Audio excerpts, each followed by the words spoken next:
رحم اللہ من قرأ الفاتحہ. بسم اللہ الرحمن الرحیم.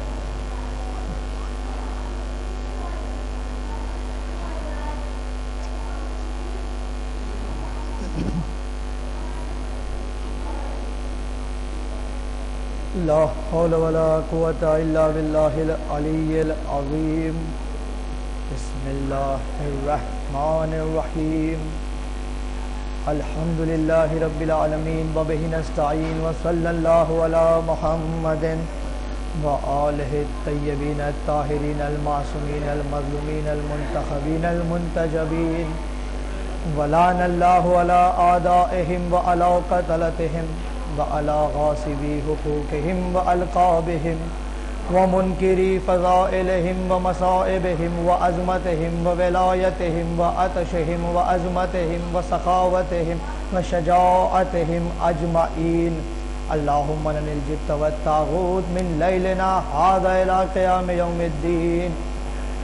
رب اشرح لی صدری ویسر لی امری واحلل عقدۃ من لسانی یفقہوا قولی. ناد علی مظہر العجائب تجدہ اون لک فی النوائب. کل ہم وغم سینجلی بعلی بعلی بعلی. صلوات.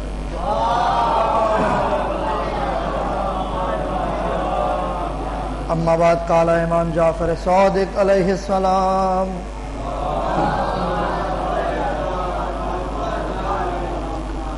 ما من احد قال فی الحسین شعرا فبقى او ابقى به الا اوجب اللہ له الجنہ وغفر له. صلوات پڑھے گا.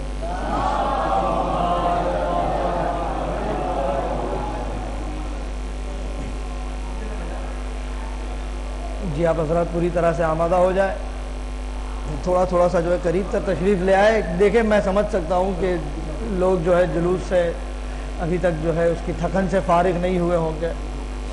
تھوڑا تھوڑا آگے تشریف لے آئیں. تھوڑا سا میرا حوصلہ بلند ہو جائے. آخری تقریر ہے آج کی, آخری نوکری. ایک صلوات پڑھیں.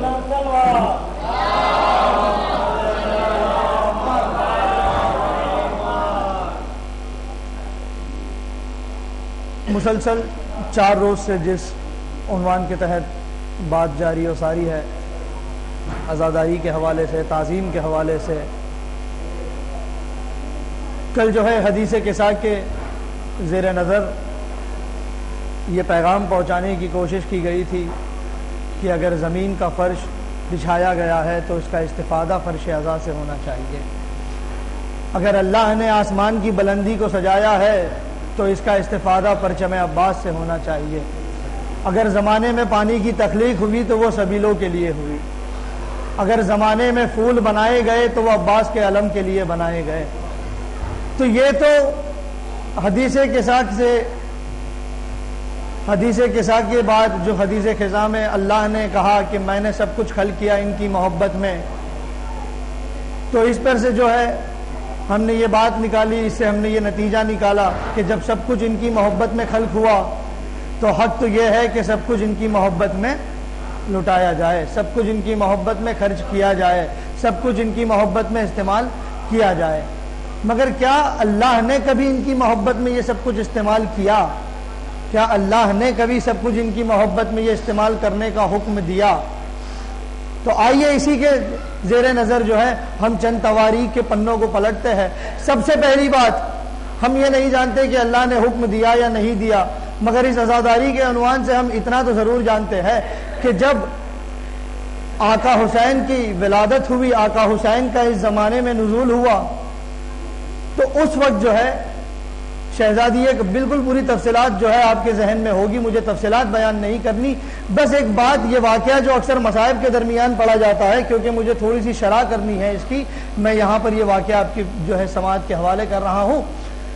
تو شہزادی نے کہا, جب شہزادی کو پتا چلا کہ یہ سارے واقعات پیش آئیں گے کربلا میں, گریہ وزاری کی گئی, تو اس وقت بی بی نے پوچھا کہ اے میرے بابا کیا آپ رہو گے؟ سرکار رسالت مآب نے کہا کہ نہیں میں نہیں رہوں گا. کیا علی مرتضیٰ رہیں گے؟ نہیں وہ بھی نہیں رہیں گے. کیا میں رہوں گی؟ نہیں آپ بھی نہیں رہو گی. کیا میرے حسن مجتبیٰ رہیں گے؟ کہا نہیں وہ بھی نہیں رہیں گے.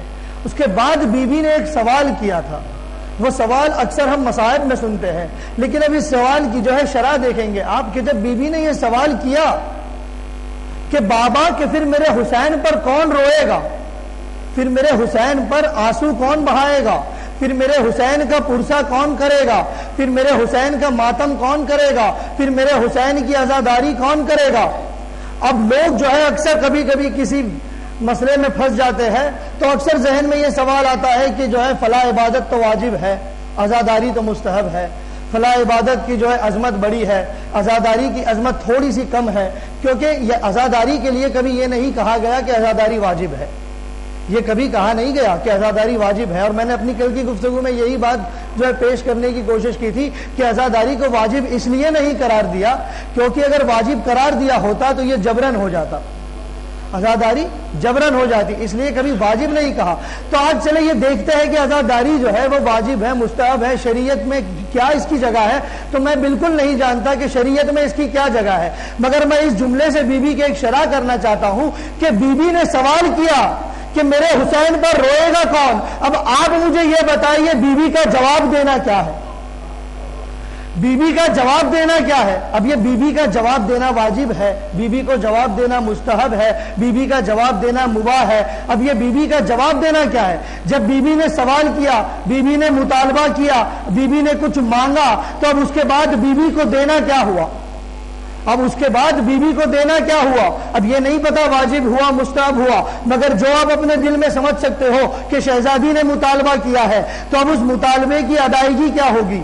اب اس مطالبے کی ادائیگی کیا ہوگی؟ تو جو وہ اس مطالبے کی ادائیگی ہوگی وہ عزاداری ہے۔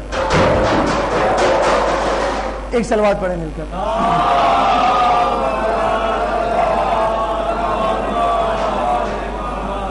بس مجلس شروع ہو گئی کہ جو بھی اس مطالبے کی ادائیگی ہوگی وہی عزاداری ہے۔ اس کے بعد جب بی بی نے مطالبہ کیا تو اللہ نے کہا کہ دیکھو میں جو ہے ایک ایسی قوم خلق کروں گا، میں ایک ایسا کنبہ پیدا کروں گا، میں ایک ایسی قوم کا جو ہے وسیلہ بناؤں گا، میں ایک ایسی قوم کا ذریعہ بناؤں گا، میں ایک ایسا کنبہ خلق کروں گا کہ جو تیرے حسین کا ماتم کریں گے، جوان جوان کا کریں گے، بوڑھے بوڑھوں کا کریں گے، بچے بچوں کا کریں گے، مگر میں ایک ایسی قوم خلق کروں گا جو تیرے حسین کا ماتم کریں گے۔ اب میں تو یہ کہوں گا کہ جسے اللہ سے جتنی زیادہ محبت ہو اسے عزاداروں سے اتنی زیادہ محبت ہونی چاہیے، کیونکہ اگر یہ عزادار نہ ہوتے تو اللہ کا کیا ہوا وعدہ پورا نہ ہوتا۔ اگر یہ عزادار نہ ہوتے تو اللہ نے جو وعدہ کیا ہے وہ وعدہ کبھی پورا نہ ہوتا۔ اگر یہ عزادار نہ ہوتے تو اللہ کا وعدہ پورا نہ ہونے پاتا۔ اللہ نے وعدہ کر تو دیا مگر وعدہ پورا کیسے ہو رہا ہے؟ یہ سرزمین پہ جو عزاداری ہو رہی ہے، یہ سرزمین پہ جو ہے آنسو بہائے جا رہے ہیں، یہ سرزمین پہ جو پرسے دیے جا رہے ہیں، تو یہ پرسے ہے جس کی وجہ سے اللہ کا وعدہ پورا ہو رہا ہے۔ تو اب آپ سمجھئے، میں نہیں سمجھ سکتا کہ اللہ کے وعدے کو پورا کرنا کیا ہوگا، اللہ کے وعدے کو پورا کرنا کیا ہوگا۔ تو اللہ نے جو ہے واجب تو نہیں قرار دیا مگر اللہ نے بتایا کہ یہ میرا وعدہ ہے، یہ میرا وعدہ ہے، اب اسے پورا کرنا تم پر کیا ہے یہ تم سمجھو، اسے پورا کرنا کس کی ذمہ داری ہے یہ وہ سمجھے، اسے کون پورا کر سکتا ہے یہ وہ سمجھے، مگر اللہ نے یہ کہا کہ یہ میرا وعدہ ہے، یہ میرا وعدہ ہے کہ حسین پر رویا جائے گا۔ اللہ نے کیا کبھی خود اللہ نے کبھی عزاداری کروائی؟ تو ہاں، جناب آدم سے چلے، جناب آدم کا پہلا واقعہ کہ جناب آدم جو ہے اس سرزمین پر آئے۔ جب جناب آدم اس سرزمین پر آئے تو جس طرح سے ہم کسی نئی جگہ پر جاتے ہیں تو نئی جگہ پر جانے کے بعد اگر ہمارے پاس کرنے کے لیے کچھ کام نہ ہو تو ہم جو ہے اس جگہ پر جو ہے گشت لگاتے ہیں کہ چلے گھوم لیا جائے کہ یہاں کیا کیا ہے۔ جناب آدم جب زمین پر آئے تو بالکل نئی چیز، بالکل نئی بات، زمین کو پہلے کبھی دیکھا نہیں، جنت میں رہا کرتے تھے، اب جب زمین پہ آئے تو زمین کا گشت لگانا شروع کیا۔ گشت لگاتے لگاتے ایک مقام پر پہنچے، گشت لگاتے لگاتے ایک مقام پر پہنچے، اور اس مقام پر پہنچنے کے بعد تاریخ لکھتی ہے، بہار الانوار سے پڑھ رہا ہوں، کہ جب اس مقام پر پہنچے تو مقام پر پہنچنے کے بعد وہ زمین پر گر گئے، اور جب زمین پر گر گئے تو زمین پر گر کے اٹھے تو دیکھا اپنے پیروں سے خون جاری ہوا، جناب آدم کے پیروں سے خون جاری ہوا۔ اب جب پیروں سے خون جاری ہوا تو جناب آدم نے اپنے ہاتھوں کو آسمان کی طرف اٹھایا اور اللہ سے عرض کیا. اب یہاں سے دیکھیں ایک نتیجہ نکالنا ہے. جب خون جاری ہوا تو ہاتھوں کو اٹھایا اور اللہ سے عرض کیا کہ اے خدا بندہ کیا مجھ سے کوئی گناہ ہو گیا؟ اے خدا بندہ کیا مجھ سے کوئی گناہ ہو گیا جو یہ میرے پیروں سے خون بہا؟ میں کہوں گا کہ دیکھو یہاں پر جناب آدم کا جو سوال ہے وہ جناب آدم آدمیت کے لیے کر رہے ہیں.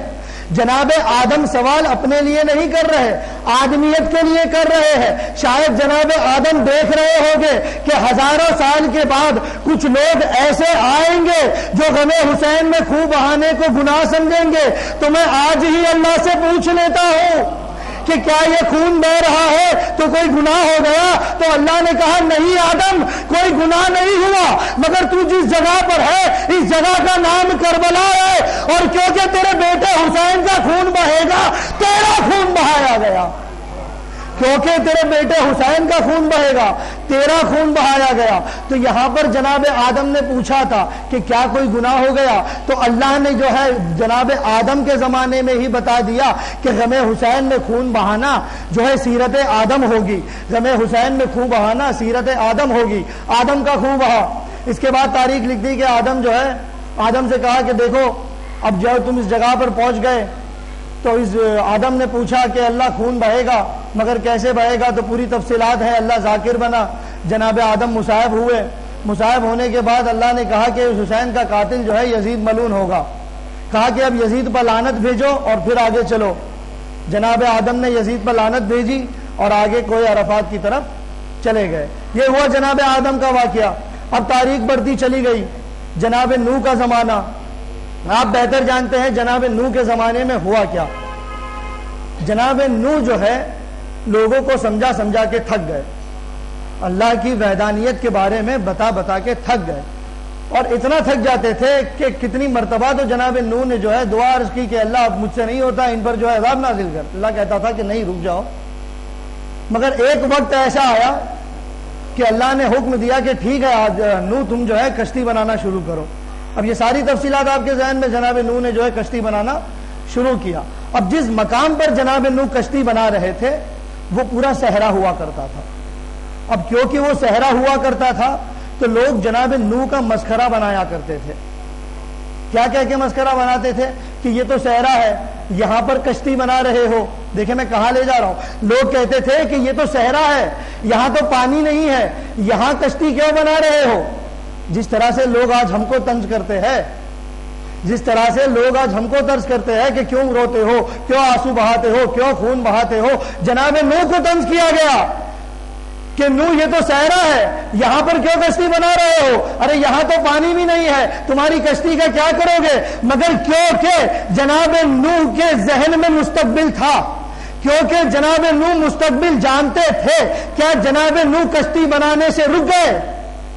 یہ میرا سوال ہے. آج جو ہے لوگوں سے کہا جاتا ہے کہ خون نہ بہائے جائے، فلاں ملک کے لوگ دیکھ کے شرمندہ ہوتے ہیں، فلاں ملک کے لوگ جو ہے دیکھ کر کہتے ہیں مسخرہ بناتے ہیں، فلاں ملک کے لوگ جو ہے دیکھ کر کہتے ہیں کہ اس سے جو ہے اسلام کو بیڈ امیج ملتی ہے، اس سے جو ہے اسلام کی امیج خراب ہو جاتی ہے. کیا جناب نوح جب کشتی بنا رہے تھے تو زمانے کے سامنے، کیونکہ زمانے میں کسی کو پتا نہیں تھا نوح کشتی کیوں بنا رہے ہیں، صرف نوح کو پتا تھا کہ وہ کشتی کیوں بنا رہے ہیں. تو جب نوح کشتی بنا رہے تھے، اللہ کے نبی تھے، اللہ کے بھیجے ہوئے تھے، اللہ کے چنے ہوئے تھے، تو اللہ کے چنے ہوئے کا، اللہ کے بھیجے ہوئے کا لوگوں نے مسخرہ بنایا، لوگوں نے مذاق اڑایا. کیا تب اسلام کی بیڈ امیج نہیں ہو رہی تھی؟ کیا تب اسلام کی امیج کو نقصان نہیں پہنچ رہا تھا؟ مگر نہیں، اللہ نے روکا نہیں، اللہ نے ٹوکا نہیں. لوگ جو کہتے ہیں کہنے دیجئے، تم اپنی کشتی بناتے رہیے. جناب نوح کشتی بنا رہے تھے، اس لیے بنا رہے تھے کیونکہ نوح جانتے تھے کہ ایک وقت وہ آئے گا کہ جب جو ہے سارے زمانے میں پانی ہو جائے گا، لیکن یہ جو میں کشتی بنا رہا ہوں یہ کشتی نجات ہے، یہ کشتی نجات ہے، اسی کشتی سے ہم سب بچ جائیں گے.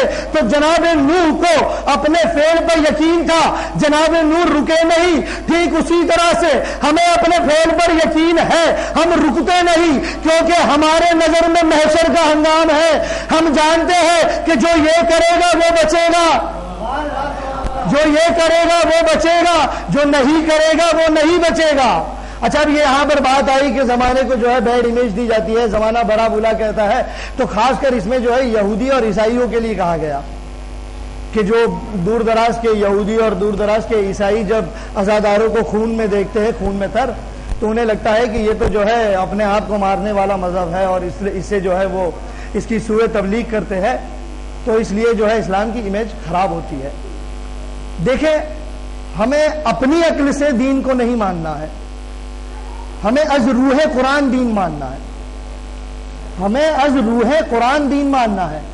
آپ نے کہا کہ یہودی اور نصارہ کے لیے بیڈ امیج ہے، ان پر جو ہے غلط اثر پڑتا ہے، تو غلط اثر پڑتا ہے، ٹھیک ہے، غلط اثر پڑتا ہے، لیکن آؤ دیکھو قرآن کیا کہتا ہے۔ قرآن کہتا ہے کہ دیکھو تمہارے عمل جو ہے یہودی اور نصارہ کو خوش کرنے کے لیے نہ ہو، کیونکہ وہ تم سے تب تک خوش نہیں ہوں گے جب تک تم ان جیسے نہ بن جاؤ۔ میں کیا عرض کر رہا ہوں، وہ تم سے تب تک خوش نہیں ہوں گے، وہ تم سے تب تک راضی نہیں ہوں گے جب تک تم ان جیسے نہ بن جاؤ۔ تو کیا آپ ان جیسے بن جائیں گے؟ اب کیا اسلام کی امیج کو بچانے کے لیے اب ان کو جو ہے ہمارے حجاب پہ تنقید، ان کو جو ہے ہماری داڑھی پہ تنقید، ان کو جو ہے ہمارے ذبح کردہ دمبے پہ تنقید، ان کو جو ہے ہمارے شریعت کے ہر ارکان پہ تنقید، تو کیا ہم اپنے شریعت کے ہر ارکان کو بھول کر یہودی اور نصارہ کو خوش کرنے میں لگ جائیں؟ کیا یہودی اور نصارہ، کیونکہ قرآن کہتا ہے وہ تب تک خوش ہوگے ہی نہیں جب تک تم ان جیسے نہ بن جاؤ۔ تو ہمیں از روح قرآن دیکھنا ہے۔ قرآن نے ہمیں یہ نہیں سکھایا کہ ہمیں یہودی اور نصارہ کو خوش کرنا ہے، قرآن نے ہمیں یہ سکھایا کہ ہمیں اللہ کو خوش کرنا ہے۔ تو اللہ نے جو ہے جناب نوح کو روکا نہیں اور یہ سفینہ تیار ہو گیا، بھلے لوگوں نے تنقید کی ہو، بھلے ہی لوگوں نے جو ہے مسخرہ بنایا ہو، مگر جب سفینہ تیار ہو گیا تب لوگوں کو پتا چلا کہ نوح سفینہ کیوں بنا رہے تھے، تب لوگوں کو پتا چلا نوح سفینہ کیوں بنا رہے تھے۔ تو جب محشر کا ہنگام ہوگا لوگوں کو پتا چلے گا خون کیوں بہا رہے تھے، جب محشر کا ہنگام ہوگا لوگوں کو پتا چلے گا کہ آنسو کیوں بہا رہے تھے۔ اب یہاں سمجھ میں نہیں آتی بات، کیونکہ جس کے دل میں معرفت ہے اسی کے بات سمجھ میں آئے گی، ہر کس و ناکس جو ہے یہ بات سمجھ نہیں سکتا، ٹھیک ہے۔ تو جناب نوح کا سفینہ تیار ہو گیا۔ اب جب سفینہ تیار ہوا تو سفینہ چلنے لگا، سفینہ چلتے چلتے ایک ایسی جگہ پر آیا کہ کشتی نجات ہے نا، کشتی نجات کو ہچکولے آنے لگے، سمندر کی موجوں نے یہاں سے تھپیڑا مارا، دوسری موجوں نے یہاں سے تھپیڑا مارا، اور یہ کشتی نجات جو ہے اپنی نجات تلاش کرنے لگی، یہ کشتی نجات اپنی نجات تلاش کرنے لگی۔ جناب نوح نے بارگاہ الہی میں اپنے ہاتھوں کو اٹھایا اور کہا کہ اے خدا بندہ، یہ تو کشتی نجات ہے، یہ کون سی منزل آ گئی کہ جب اس کشتی نجات کو نجات کی ضرورت آن پڑی۔ یہ کتاب کے جملے ہیں، یہ میری خطابت کے جملے نہیں، کہ یہ کون سی زمین ہے کہ جب اس کشتی نجات کو بھی نجات کی ضرورت آن پڑی۔ یہ تو کشتی نجات ہے، اگر یہ کشتی نجات یہاں سے بچ کر نہیں نکلتی ہے، اگر یہ کشتی نجات یہاں سے، اب آپ سمجھیں کہ اگر یہ کشتی نجات پانی میں غرق ہو جائے، آپ فرض کریں کشتی نجات پانی میں غرق ہو جائے، اگر کشتی نجات جو ہے بچ کر نہ نکلے تو گویا ایمان غرق ہو جاتا، سرزمین پر کوئی مومن بچتا نہیں، سرزمین پر کوئی ایمان والا بچتا نہیں۔ اب جناب نوح نے کہا یہ کون سی زمین ہے کہ کشتی نجات کو نجات کی ضرورت آن پڑی؟ تو اللہ نے کہا کہ دیکھو یہ سرزمین کربلا ہے، دیکھو یہ سرزمین کربلا ہے۔ اچھا اسے یہاں پر روکتا ہوں، چلے جناب سلیمان کا واقعہ۔ جناب سلیمان کے وہاں کیا ہوا؟ جناب سلیمان کا جو تخت تھا، جناب سلیمان ہوا پہ حکمرانی کرتے تھے اور تخت پہ اڑا کرتے تھے۔ جب تخت پہ اڑا کرتے تھے تو ایک مقام ایسا آیا کہ جناب سلیمان کا تخت بھی ہچکولے کھانے لگا، جناب سلیمان کے تخت نے ہچکولے کھانے لگا۔ اب یہاں پر ایک بات عرض کرنا چاہتا ہوں کہ جناب سلیمان کی حکومت ہوا پر تھی یا نہیں؟ جناب سلیمان کی حکومت ہوا پر تھی یا نہیں؟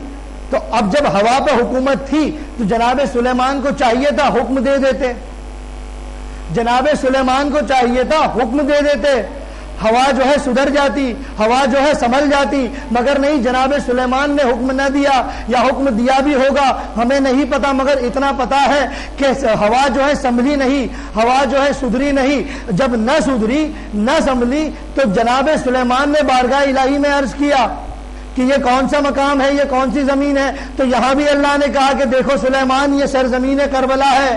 اب آپ دیکھیے کہ ایک کشتی نجات ہے، ایک نبی کی نشست ہے، ایک کشتی نجات ہے، ایک نبی کی نشست ہے، اور یہ دونوں جب کربلا میں پہنچی تو ان دونوں کو کربلا کی ضرورت آن پڑی. تب اللہ نے کہا یہ زمین کربلا ہے، اگر یہاں سے بچ کے نکلنا چاہتے ہو تو حسین پر درود بھیجو، یزید پر لعنت بھیجو. تو اب میں یہاں پر کہنا چاہوں گا زمانے سے مخاطب ہو کر کے دیکھو، ایک جو ہے نبی کی نشست ہے، ایک جو ہے کشتی نجات ہے. تو جب نبی کی نشست کو اور کشتی نجات کو بغیر کربلا نجات نہیں تو دنیا کے مسلمان کو بغیر کربلا.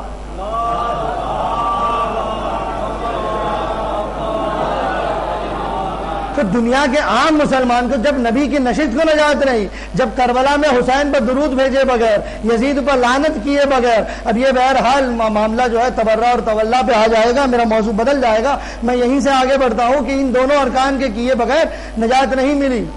زمانہ آگے بڑھتا گیا، جناب دانیال کا واقعہ، اور یہ جو واقعہ ہے جناب دانیال کا، یہ آج کی تحریف شدہ بائبل میں موجود، یہ آج کی موجودہ بائبل میں موجود. جناب دانیال جو ہے بھیڑ بکریاں چلایا کرتے تھے. ایک وقت وہ آیا جناب دانیال نے بھیڑ بکریوں کو پانی پلانے لے گئے شرے فرات پر، فرات کے کنارے. جب پانی پلانے لے گئے تو جانوروں نے پانی پینے سے انکار کیا. جب جانوروں نے پانی سے انکار کیا، جناب دانیال نے جو ہے بارگاہ خداوندی میں عرض کی کہ یہ ہر روز تو پانی پیتے ہیں، آج کیا بات ہے یہ کیوں پانی نہیں پیتے؟ تو آواز قدرت آئی کہ دیکھو یہ آج جو ہے عاشور کا دن ہے، آج عاشور کا روز ہے، آج کے دن یہ ہوا تھا. جب کربلا کے مصائب بتائے گئے تو جناب دانیال نے گریہ کیا، جناب دانیال نے ماتم کیا، جناب دانیال نے پرسا دیا، اللہ ذاکر بنا. زمانہ بڑھتا چلا گیا، زمانہ بڑھتا چلا گیا. اب آپ دیکھیں خون بہانے پر جو ہے میری بات شروع ہوئی تھی، تو جناب ابراہیم کا زمانہ، اب جب جناب ابراہیم کا زمانہ آیا تو جناب ابراہیم اپنے گھوڑے پر سوار ہو کر کربلا کی زمین سے گزر رہے تھے. جب کربلا کی زمین پر پہنچے تو جناب ابراہیم کے گھوڑے نے اپنے آپ کو گرا دیا. اب جب جناب ابراہیم کے گھوڑے نے اپنے آپ کو گرایا تو جناب ابراہیم سر کے بل زمین کربلا پر گرے.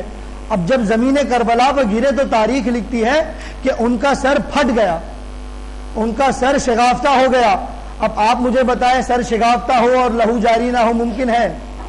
سر شگافتہ ہوا، لہو جاری ہوا. جناب ابراہیم نے بارگاہ الہی میں کہا اے میرے پروردگار یہ کیا ہو گیا، ایسا کیوں ہو گیا؟ یہاں پر جو ہے لفظ گناہ نہیں، یہ کیا ہو گیا، ایسا کیوں ہو گیا؟ جب جناب ابراہیم نے کہا تو اللہ نے جواب نہیں دیا. جناب ابراہیم کا جو گھوڑا تھا وہ بلند ہوا اور اٹھنے کے بعد اس نے کہا یا خلیل اللہ میں بڑا شرمندہ ہوں، میں بڑا شرمندہ ہوں. گھوڑے نے بولا، بے زبانی نے زبان رکھی اور اس نے جو ہے مخاطب ہو کر جناب ابراہیم سے کہا کہ یا خلیل اللہ میں بڑا شرمندہ ہوں، مگر میں کیا کروں؟ یہ ہم جس زمین پر آ گئے ہیں اس زمین کو کربلا کہتے ہیں، اس زمین کو کربلا کہتے ہیں، اور کیونکہ سبط نبی حسین کا خون یہاں پر بہایا جائے گا، تمہارا خون یہاں پر بہایا گیا. کیونکہ سبط نبی کا خون یہاں بہایا جائے گا، تمہارا بھی خون یہاں بہایا گیا. تو میں یہاں پر رک کے ایک جملہ عرض کرنا چاہتا ہوں کہ جناب ابراہیم کے گھوڑے میں اتنا شعور ہے، جناب ابراہیم کے گھوڑے میں اتنا شعور ہے کہ جب حسین کا خون بہے تو حسین کے عزاداروں کا خون بہے. مگر آج کے زمانے کے گدھوں میں اتنا شعور نہیں، وہ نہیں سمجھ سکتے کہ خون کیوں بہایا جاتا ہے، آنسو کیوں بہائے جاتے ہیں. جناب ابراہیم کے گھوڑے نے کہا آئیے تاریخ دکھاؤ، بہار الانوار میں دکھاؤ، خصائص الحسینیہ میں دکھاؤ. جناب ابراہیم کے گھوڑے نے کہا کہ کیونکہ یہاں پر حسین کا خون بہے گا، کیونکہ یہاں پر حسین کا خون بہے گا، تمہارا خون بھی جاری ہوا، تمہارا لہو بھی جاری ہوا. اب یہاں پر رک کر لوگ کبھی یہ بھی ہو جاتی ہے بات کہ تم خود تو ماتم کرتے ہو، تم خود تو خون بہاتے ہو، اپنے چھوٹے چھوٹے بچوں کو لے جا کر کیوں کرواتے ہو؟ تمہیں یہ حق کس نے دیا کہ تم اپنے 1 سال کے بچوں کو کما لگاؤ، تم اپنے 4 سال کے بچوں کو زنجیر لگواؤ؟ تمہیں یہ حق کس نے دیا؟ تو آئیے تاریخ کی روشنی میں دیکھیں کہ ہم نے یہ حق کہاں سے حاصل کیا. جناب زکریا علیہ الصلوۃ والسلام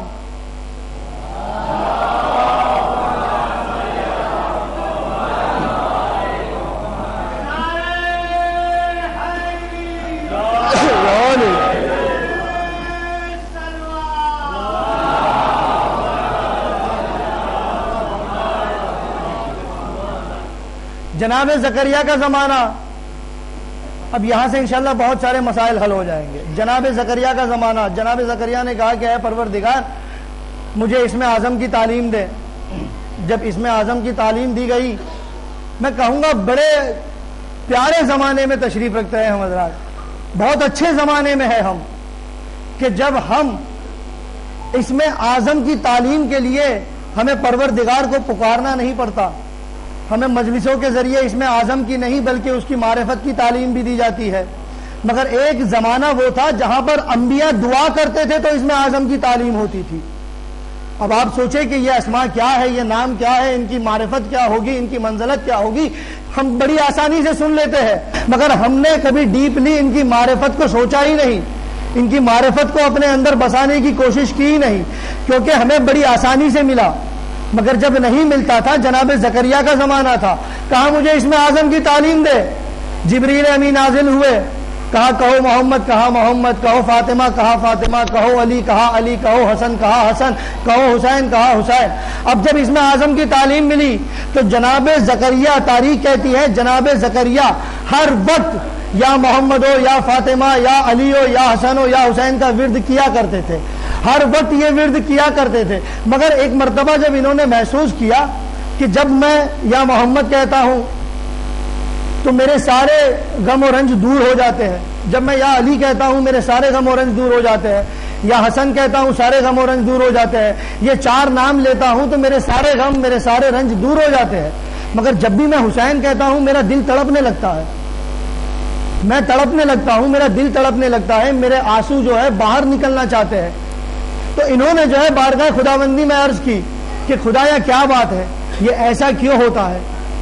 تب خدا نے، میں نے پہلی تقریر میں جو ہے قرآن میں کاف ہا یا عین صاد کا تذکرہ کیا تھا، یہ جو ہے ہمارے رہبر زمانہ کے حوالے سے یہ پوری روایت جو ہے میں پڑھ رہا ہوں. صلوات پڑھ.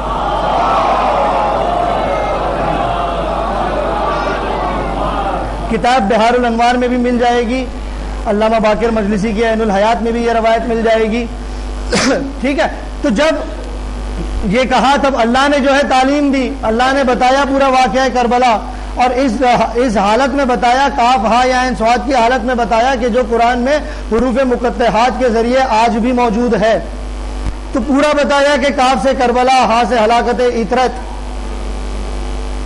ٹھیک ہے، یا سے یزید، عین سے عطش، صاد سے صبر، یہ پورا واقعہ بتایا. اب جب پورا واقعہ بتایا تو واقعہ بتانے کے بعد تاریخ لکھتی ہے کہ جناب زکریا 3 دن تلک اپنے آپ کو مسجد میں بند کر دیے. آئیے میں لے چلوں تمہیں اعتکاف شروع کب سے ہوا. اعتکاف میں بیٹھتے ہو نا رمضان میں، اعتکاف شروع کہاں سے ہوا، اعتکاف میں ہوا کیا. جناب زکریا 3 دن تک اپنے آپ کو مسجد میں بیت المقدس میں بند کر لیے، اور بند کرنے کے بعد اپنے مردوں سے، اپنی جماعت سے بھی کہا کہ مسجد کے باہر نہ جانا. 3 دن تک مسجد میں رہے. اب تاریخ نے لکھا کہ 3 دن تک مسلسل گریہوزاری کی، مسلسل پرسداری کی، مسلسل ماتمداری کی. تو اعتکاف کے معنی دیکھے، 3 دن تک مسجد میں بیٹھنا ہے. تو مسجد میں بیٹھ کے جناب زکریا نے بتایا کیا کرنا ہے. بے شک عبادت کرنی ہے، بے شک نماز پڑھنی ہے، بے شک ماہ رمضان میں روزے رکھنے ہیں. مگر یہ ساری چیزیں بھی جو ہے کسی دن موقع رہا تو انشاءاللہ یہ بھی ثابت ہوگا کہ نماز بھی عزاداری ہے، روزہ بھی عزاداری ہے، حج بھی عزاداری ہے. یہ ساری چیزیں عزاداری کے زمرے میں آتی ہے. کسی دن موقع ملا تو انشاءاللہ. لیکن اعتکاف جو شروع ہوا وہ یہاں سے شروع ہوا. 3 دن مسلسل گریہوزاری کیا. گریہوزاری کرنے کے بعد جناب زکریا نے بارگاہ الہی میں اپنے ہاتھوں کو بلند کیا اور پھر بارگاہ الہی میں عرض کیا کہ اے پروردگار، کیا تو اپنی سب سے حبیب، اپنے سب سے محبوب ترین، اپنی سب سے بہترین خلق کے فرزند کو اس طرح مصیبت میں مبتلا کرے گا؟ کیا تو اپنے سب سے بہترین خلق کو، اس کے فرزند کو اس طرح مصیبت میں مبتلا کرے گا؟ کیا تو علی و فاطمہ کے تن پہ اس طرح کا پہران پہنائے گا؟ جب بارگاہ الہی سے جواب نہیں آیا، یہ کیونکہ مشیت پروردگار تھی، مشیت پروردگار تھی. اب جب جواب نہیں آیا تو جناب زکریا نے خواہش جاری کی. اب تک کی پوری تقریر ایک جگہ رکھ دیجئے گا, اب یہ جو خواہش جاری کی یہ میں آپ کے سامنے پیش کر رہا ہوں. جناب زکریا نے کہا کہ اے میرے خدا, اے میرے پروردگار, اے خدا بندہ, اب میری چاہت یہ ہے کہ جس پر تو اتنے مصائب دے گا, جسے تو اتنی مصیبتوں میں مبتلا کرے گا, اسی کے صدقے میں, اسی کے وسیلے سے, اسی کے ذریعے سے تو مجھے ایک بیٹا عطا کر, اسی کے ذریعے سے تو مجھے ایک بیٹا عطا کر, میرے نظر میں اس کے لیے روشنی پیدا کر, میرے دل میں اس کے لیے بہت زیادہ محبت قرار دے. عام محبت قرار نہ دے, پہلے تو جو ہے بہت زیادہ محبت قرار دے, پھر بہت زیادہ محبت قرار دینے کے بعد جس طرح حسین کو مصیبتوں میں مبتلا کرے گا, میرے بیٹے یحییٰ کو مصیبتوں میں مبتلا کر. اب مجھے بتائیے یہاں پر جناب زکریا کو حق کس نے دیا کہ جو بچہ ابھی پیدا ہوا بھی نہیں اس کی مصیبت کی دعا مانگتے ہیں غم حسین میں؟ جناب زکریا کو یہ حق کس نے دیا کہ جو بچہ ابھی پیدا ہوا بھی نہیں اس کے لیے, اس کی مصیبت کے لیے یہ دعا مانگ رہے ہیں اللہ سے غم حسین میں کہ کیونکہ حسین کو مصیبتوں میں مبتلا کرے گا تو میرے یحییٰ کو مصیبتوں میں مبتلا کرنا. اما زکریا دعا کرے تو کوئی بات نہیں, ہم اپنے بچے کو کما لگا دے تو کیوں اٹھ جاتے ہو؟ ہم تو سنت زکریا پہ عمل کرتے ہیں. ہمیں تو نبی نے بتایا, ہمیں تو نبی نے سکھلایا کہ دیکھو غم حسین میں چاہو تو اللہ سے دعا کرنا کہ مجھے بیٹا دے اور حسین کے غم میں مار دے.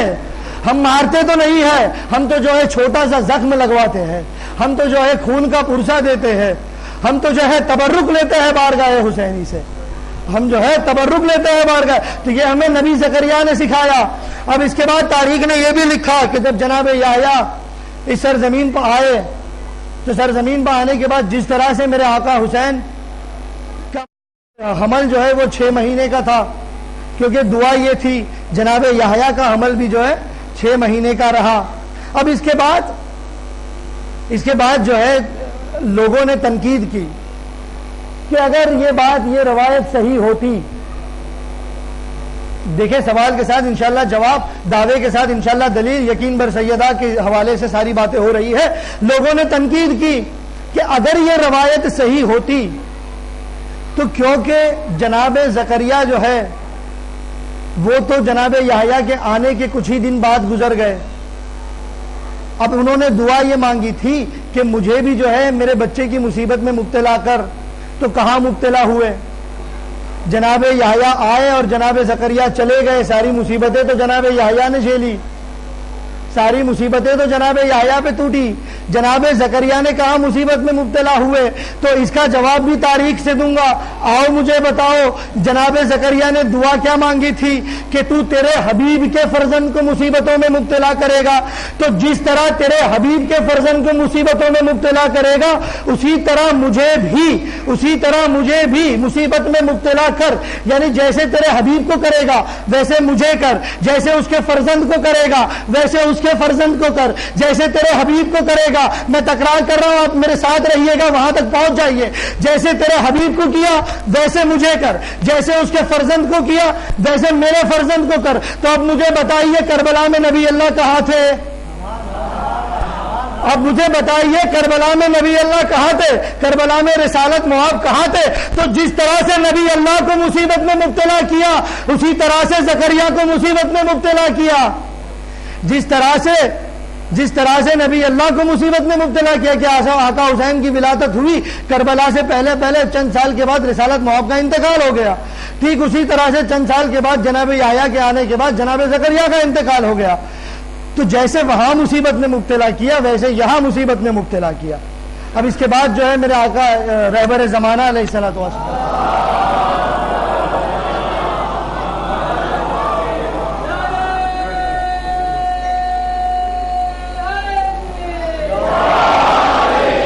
بس آ گیا میں اپنی آخری منزل پر.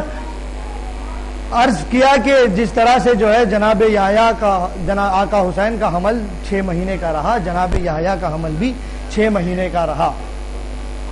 تو یہ بات ہوئی کہ ہم جو پرسہ دیتے ہیں وہ اپنے لیے جو دیتے ہیں اسے ثابت کیا. اس کے لیے کچھ حوالے پیش کیے، اپنے بچوں کا جو پرسہ دیتے ہیں اس کے لیے پیش کیا، مگر یہ ساری روایتیں ہیں۔ آپ کہیں گے آپ نے بہار سے پڑھا، تو بہار لکھنے والے نے خود جو ہے بہار لکھنے سے پہلے کہا کہ میں جو ہے ساری روایتیں جمع کر رہا ہوں، اب اس میں کیا صحیح کیا غلط یہ تمہاری ذمہ داری۔ ہاں تو جو ہے جب یہ روایتیں، جب تک روایت نہیں سنتے لوگ تب تک جو ہے اعتراض رہتا ہے، مگر جب روایت سن لیتے ہیں تو اعتراض پہ نہیں ہوتا، روایت پہ اعتراض ہو جاتا کہ یہ روایت تو ضعیف ہوگی، یہ روایت کی تو سند نہیں ملتی، اس کا تو یہ نہیں ملتا۔ میں لمبی بحث میں نہیں پڑھتا، میں زیادہ بحث میں پڑھتا ہی نہیں، میں جو ہے بالکل لاجیکل دو جواب دے دیتا ہوں کہ دیکھیے یہاں پر مسئلہ جو ہے روایت کے ضعیف ہونے کا نہیں ہے، تمہارے عقائد کے ضعیف ہونے کا ہے۔ یہاں مسئلہ روایت کے ضعیف ہونے کا نہیں، تمہارے عقائد کے ضعیف ہونے کا ہے۔ مگر پھر بھی اگر تمہیں روایت ضعیف لگتی ہے تو نہج البلاغہ کے بارے میں کیا خیال؟ نہج البلاغہ کے بارے میں کیا خیال ہے؟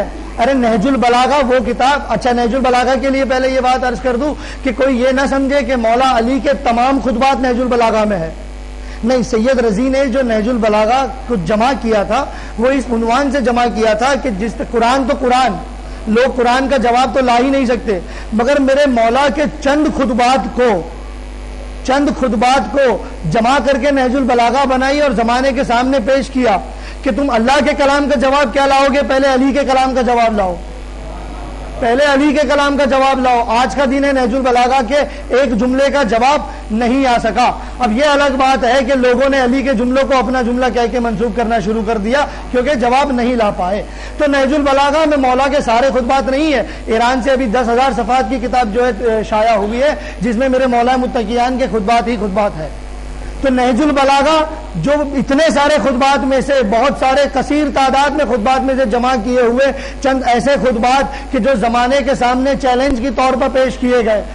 آئیے نہج البلاغہ سے بات کی جائے۔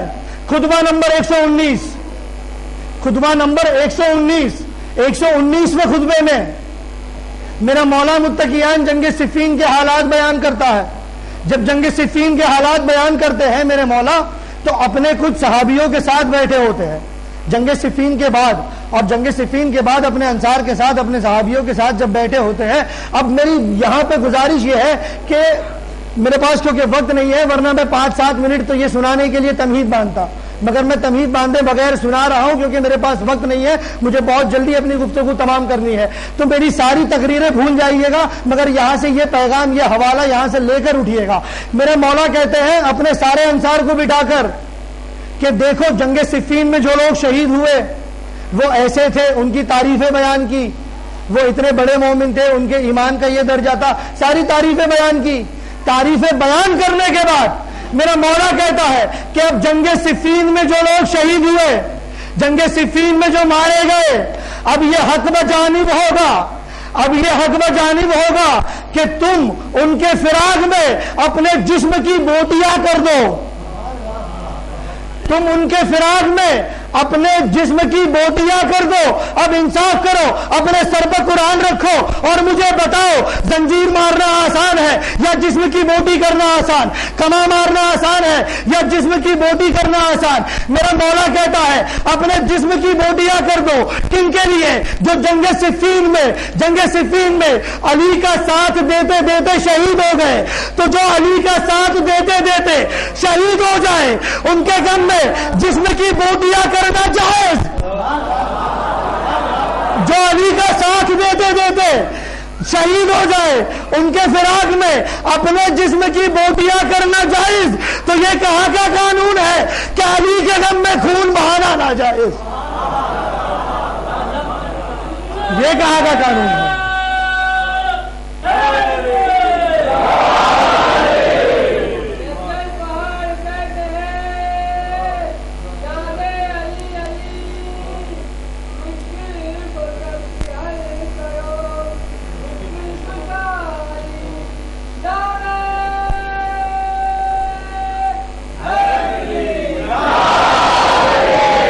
غالباً قاسم جرولی صاحب نے ہی کہا ہے خلاف ماتم شبیر بولنے والے، خلاف ماتم شبیر بولنے والے، میرے لہو پہ تجھے اختیار کس نے دیا؟ میرے لہو پہ تجھے اختیار کس نے دیا؟ میرے مولا کا اب یہاں پر جو ہے اس طرح سے گمراہ کیا جاتا ہے، قسم سے بات آ گئی تو کرنے لگا ہوں، کہتے ہیں کہ دیکھیں معصوم نے کب کیا، یہ بتائیے کہ معصوم نے کب کیا؟ کیا ایسا کوئی عمل کبھی معصوم نے کیا ہے؟ اب ہمارے جو نوجوان ہوتے ہیں وہ تاریخ کے پنے پلٹنے لگ جاتے ہیں کہ نہیں معصوم نے تو نہیں کیا، اب ذہن میں شک پیدا ہوتا ہے۔ دوسرا سوال یہ کب سے شروع ہوا؟ تو کب سے شروع ہوا کا جواب ملا جناب آدم سے خون بہ رہا ہے، مگر یہ جو سوال ہے کہ کیا کبھی معصوم نے کیا، تو آئیے اس کا بھی جواب لے کر اٹھے۔ ہم پر حجت کیا ہے؟ ہمارے لیے حجت کیا ہے؟ ہمارے لیے حجت قول معصوم ہے یا فعل معصوم؟ ہمارے لیے حجت قول معصوم ہے یا فعل معصوم؟ ابھی بھی اگر سمجھے نہیں تو بات اور واضح کروں۔ معصوم کا فعل یہ ہے کہ معصوم نماز شب جو ہے وہ واجب کی نیت سے پڑھتا ہے۔ آپ میں اگر دم ہو تو نماز شب واجب کی نیت سے پڑھو، آپ میں اگر دم ہو تو نماز شب واجب کی نیت سے پڑھو۔ کہا نہیں پڑھ سکتے۔ کیوں نہیں پڑھ سکتے؟ معصوم کی برابری نہیں کر سکتے۔ معصوم واجب کی نیت سے پڑھے گا، ہم مستحب کی نیت سے پڑھیں گے۔ معصوم واجب کی نیت سے پڑھے گا، ہم مستحب کی نیت سے پڑھیں گے۔ اب انصاف کر کے بتانا ہم پر جو ہے فعل حجت ہوا یا ہم پر قول حجت ہوا؟ معصوم نے کہا تم مستحب کی نیت سے پڑھنا، تو اب ہم مستحب کی نیت سے پڑھیں گے یا واجب کی نیت سے پڑھیں گے؟ تو کہا نہیں مستحب کی نیت سے پڑھیں گے۔ تو ہم پر قول حجت ہوا یا ہم پر فعل حجت ہوا؟ ہم پر قول حجت ہوا یا فعل حجت ہوا؟ اچھا اس سے بھی نہیں سمجھ پائے تو چلے تقیہ کا جو ہے اب مسئلہ لے لے۔ تقیہ اگر تمہاری جان پر بات آن پڑے تو تم پر تقیہ واجب، تمہاری جان پر بات آن پڑے تو تم پر تقیہ واجب، مگر معصوم تقیہ نہیں کرتا۔ معصوم تقیہ نہیں کرتا، اور کیوں نہیں کرتا؟ کیونکہ معصوم جو ہے ہادی ہے۔ اگر ہادی خود تقیہ میں چلے جائے گا تو باقیوں کا کیا ہوگا؟ تو معصوم تقیہ نہیں کرتا۔ اب چلے معصوم کی برابری کرنے، میں خنجر نکالتا ہوں صاحب کے گردن پہ رکھتا ہوں اور کہتا ہوں کہ کہو کوئی اللہ نہیں۔ اب یا تو وہ سوسائڈ کرے یا تو تقیہ کرے۔ اب یا وہ سوسائڈ کرے یا خودکشی کرے یا تقیہ کرے، تو نہیں جان بچانی ہے نا، سوسائڈ تو نہیں کر سکتا، تقیہ ہی کرے گا۔ تو کیوں نہیں کرتا یہاں معصوم کی برابری؟ عزاداری میں برابر سوچ رہی ہے کہ معصوم نے کب کیا تھا، یہ نہیں دیکھیں گے معصوم نے کب کیا تھا، یہ دیکھیں گے معصوم نے کہا یا نہیں کہا۔ معصوم نے کہا یا نہیں کہا؟ نہج البلاغہ میں میرا مولا امیر ارشاد فرماتا ہے تم اپنے جسم کی بوٹیاں کر دو، تب یہ حق بجانب ہوگا کہ تم ان کے فراق میں اپنے جسم کی بوٹیاں کرو۔ تو معصوم نے حکم دیا، معصوم نے بتایا کہ صفین میں مرنے والوں کی عظمت یہ ہے کہ ان کے فراق میں تم اپنے جسم کی بوٹیاں بھی کر دو تو حق بجانب ہے۔ تو ہائے شہنشاہ کربلا، ہائے شہنشاہ کربلا، آپ یقین جانیں انسان تو انسان، جانور بھی ان کے غم کو سمجھتا ہے۔ آج ذوالجناح کی شبی برآمد ہوئی نا، جانور بھی ان کے غم کو سمجھتا ہے۔ جناب اسماعیل کا زمانہ، آخری واقعہ یہیں سے ربط مسائل۔ جناب اسماعیل کا زمانہ، جناب اسماعیل نے اپنے گلے کو بھیجا شط فرات پر کے الکما کے فرات پر، الکما کے کنارے کے جاؤ اور جا کر پانی پیاؤ۔ جناب اسماعیل کی بھیڑ بکریاں جو ہے فرات کے کنارے پہنچی، پہنچنے کے بعد پانی نہ پی اور پلٹ کے واپس آئی۔ جب کئی دن تک ایسا ہوا تو جناب اسماعیل نے بارگاہ خداوندی میں عرض کیا کہ کیا بات ہے، یہ اس جگہ پر آنے کے بعد یہ میری بھیڑ بکریاں، یہ میرے گلے کے جانور جو ہے وہ پانی نہیں پی رہے۔ تو اللہ نے حکم دیا ان جانوروں کو، وہ جانور نے زبان رکھی اور زبان رکھنے کے بعد اس جانور نے مخاطب ہوئے جناب اسماعیل سے اور مخاطب ہو کر کہا کہ دیکھو اسماعیل، یہ وہ زمین ہے کہ جہاں پر حسین پیاسا مارا جائے گا، جہاں پر حسین پیاسا مارا جائے گا، تو جس جگہ پر حسین پیاسا مارا جائے ہم وہاں پانی کیسے پی لیں؟ جس جگہ پر حسین پیاسا مارا جائے گا، ارے ہم وہاں پر پانی کیسے پئیں گے؟ جناب اسماعیل کے جانوروں نے پانی نہیں پیا، جناب اسماعیل کے جانوروں نے پانی نہیں پیا۔ میں کیا عرض کر رہا ہوں، سخت جملہ ہے، آخری تقریر ہے، مجھے معاف کرنا۔ جناب اسماعیل کے جانوروں نے پانی نہیں پیا۔ ہم کس مقام پر کھڑے ہیں کہ عاشور کے دن ہم سے ترک لذت نہیں ہوتا؟ ہم کس مقام پر کھڑے ہیں؟ اپنے آپ کو اس مقام پر دیکھے، عزاداری دل سے دیکھے۔ عزاداری کسے کہتے ہیں؟ عزاداری سوگ منانے کا نام ہے، عزاداری سوگ منانے کا نام ہے۔ جب میرے مولا امیر سے کسی نے پوچھا کہ میرے مولا آپ نے یہ اپنی ریش پر خضاب کیوں نہیں لگایا، آپ نے اپنی ریش پر خضاب کیوں نہیں لگایا، ریش کے بال سفید ہو گئے تھے، خضاب لگانا سنت ہے، خضاب لگانا مستحب ہے. کہا مولا آپ اپنی ریش پر خضاب کیوں نہیں لگاتے؟ میرے مولا نے پلٹ کے جملہ دیا کہ میں ابھی فاطمہ کے سوگ میں ہوں، میں ابھی فاطمہ کے سوگ میں ہوں. خضاب لگانا زینت ہے، خضاب لگانا زینت ہے، تو کیونکہ میں سوگ میں ہوں میں زینت کو ترک کر رہا ہوں. اب تو سمجھ جائیے کہ ہم عاشور کے دن بالوں میں کنگھی کیوں نہیں لگاتے، ہم عاشور کے دن گریبان چاک کر کے کیوں نکلتے ہیں، ہم عاشور کے دن ننگے پیر کیوں چلتے ہیں. خدارا عزاداروں سے اس طرح کے سوال نہ کیا کرو کہ یہ کیوں کر رہے ہو، وہ کیوں کر رہے ہو. ہمارے گھر کی عورتیں اپنی چوڑیاں کیوں توڑتی ہے؟ کیونکہ وہ سوگ مناتی ہے. جب سوگ میں ہوتے ہیں تو وہ ہر چیز جو زینت ہوتی ہے اسے ترک کرتے ہیں. میرے مولا نے بتایا کہ سوگ اس طرح منایا جاتا ہے. تو جانور بھی سمجھتا ہے کہ حسین کا غم کیا ہے. جانور نے سوگ منایا کربلا سے پہلے کہ جہاں حسین پیاسا مارا جائے گا وہاں ہم پانی نہیں پیئیں گے. میں نے تاریخ میں ایک گھڑ سوار اور دیکھا، میں نے ایک رہوار اور دیکھا. جناب حبیب ابن مظاہر، جب جناب حبیب ابن مظاہر کے پاس خط آیا، جناب حبیب ابن مظاہر نے اپنے غلام کو کہا کہ یہ میرا رہوار، کیونکہ کوفے کے حالات بہت خراب تھے، کہا کہ یہ میرا رہوار لے اور جو ہے اس راہ پہ چلا جا، اس جادہ پہ چلا جا کہ جہاں سے میں آسانی سے تیرے ساتھ چل سکوں. غلام جو ہے گھوڑے کو لے کر جادے پہ پہنچ گیا، اس ہائی وے پہ پہنچ گیا.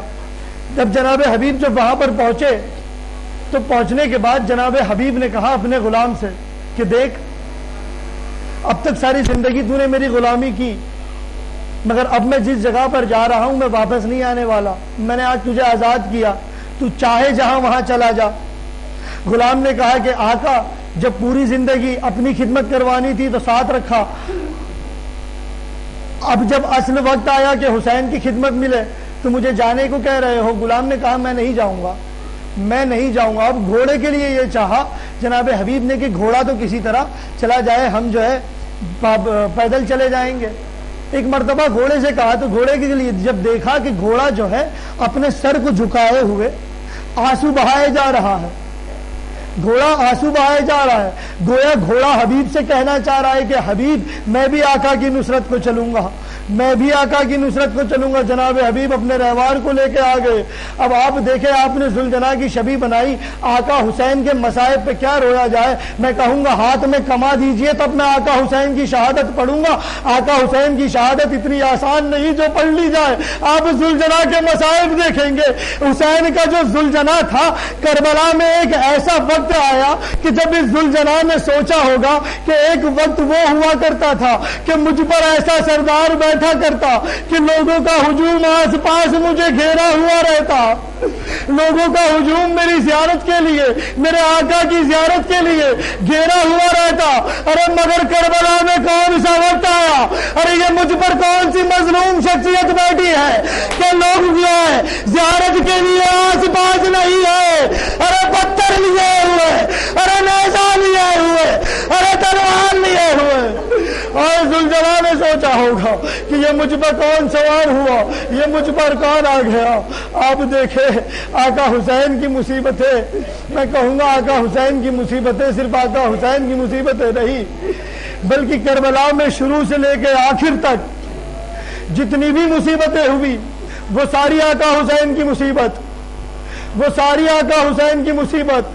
آپ کہیں گے کیسے؟ تو بس اتنا سا جملہ ہے کہ پہلے سے لے کے آخری لاشیں تک اگر کسی نے اٹھا کر لایا ہے تو وہ میرا آقا حسین، وہ میرا آقا حسین. اچھا آپ اگر سکتے ہو نا سینے میں کلیجا تو سنیں یہ روایت. میرے مولا عباس کا ایک فرزند تھا جناب محمد ابن عباس، عمر ہے کچھ 9 سے 10 سال. یہ گیا آقا حسین کے پاس کہ مجھے جنگ کی اجازت دیجیے. آقا حسین نے اجازت نہیں دی. مولا عباس کے پاس آئے، کہا بابا اجازت نہیں ملتی. مولا عباس لے کر گئے، کہا آقا حسین اجازت دے دیجئے، کیونکہ مولا حسین یہ چاہتے تھے کہ عباس کا بیٹا شہید نہ ہو. آقا حسین نے کہا دیکھو عباس، میں نہیں چاہتا کہ تمہارا بیٹا جنگ پہ جائے، جہاد پہ جائے، ابھی اس کی عمر ہی کیا ہے، اور اگر یہ چلا بھی جائے گا تو تمہاری نسل آگے کیسے بڑھے گی، تمہاری نسل کی امام روکنے کے لیے تمہاری نسل آگے کیسے بڑھے گی؟ آقا عباس نے کہا کہ میرے آقا میں نے اپنے چھوٹے فرزند کو مدینے میں چھوڑ آیا ہوں، میری نسل وہاں سے آگے بڑھ جائے گی، آپ اسے اجازت دے دیجئے۔ اب میرے آقا حسین نے اجازت دی۔ جب اجازت دی تو جناب محمد ابن عباس مقتل میں گئے، مقتل میں جانے کے بعد شہید ہوئے۔ جب شہید ہوئے تو کہا ہے میرے بابا میری مدد کو آؤ، یہاں سے جب کہا مدد کو آؤ، مولا عباس اپنے آپ کو گھوڑے پر سوار کیے، سوار کرنے کے بعد اسی میں مقتل چلے۔ اب جب لاشے کے قریب پہنچنے والے تھے، ایک مرتبہ آقا حسین نے راستہ روکا، راستہ روکنے کے بعد عباس کے سینے پر ہاتھ رکھا، ہاتھ رکھنے کے بعد کہا عباس ہماری شریعت اجازت نہیں دیتی، ارے بوڑھا باپ جوان بیٹے کا لاشا اٹھائے، میں کہوں گا آقا حسین عباس کو روک لیا، ارے علی اکبر کا لاشا، ارے آپ کیسے جائیں؟ علی اکبر کا لاشا، ارے میرے مولا آپ کیسے جائیں گے؟ آپ کیسے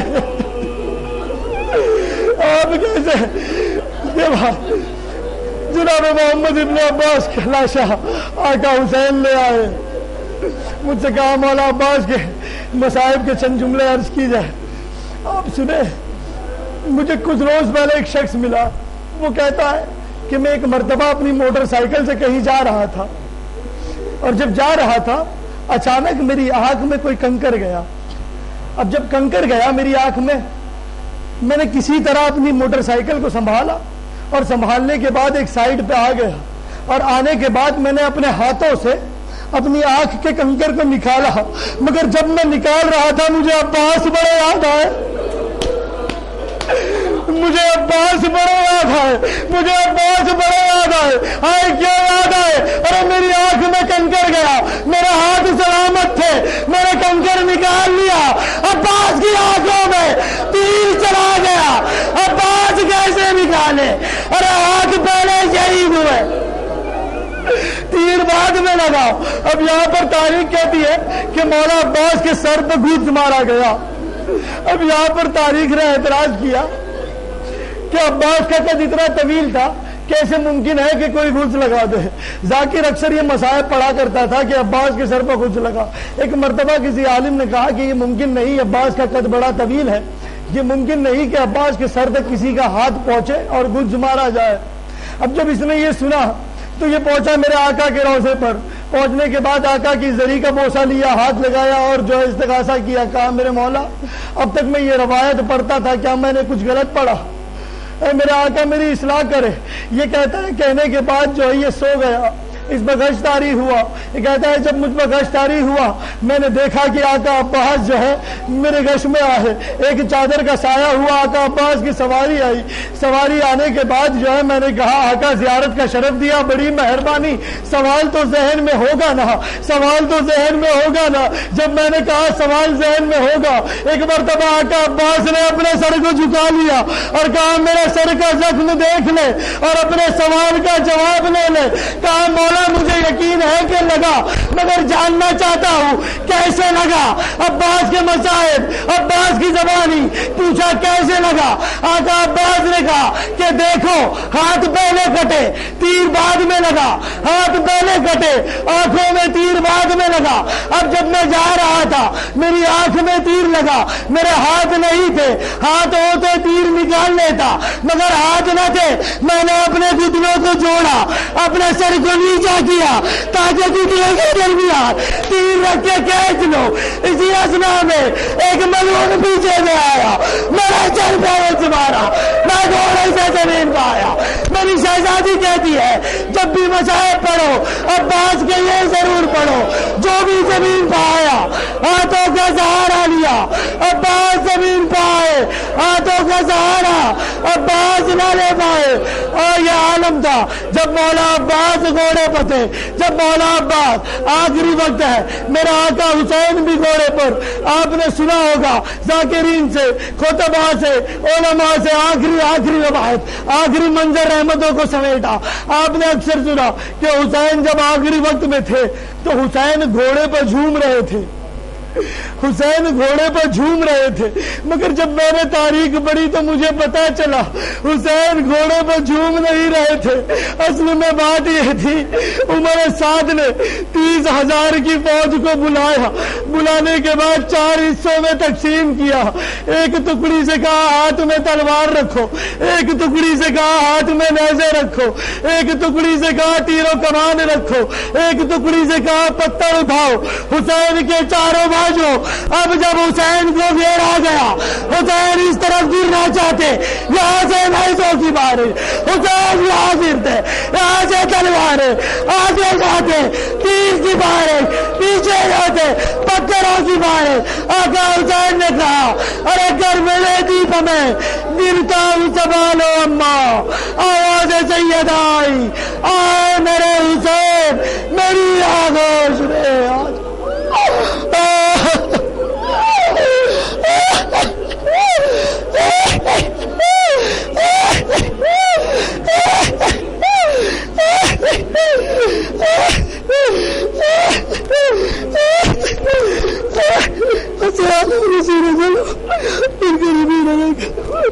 یا حسین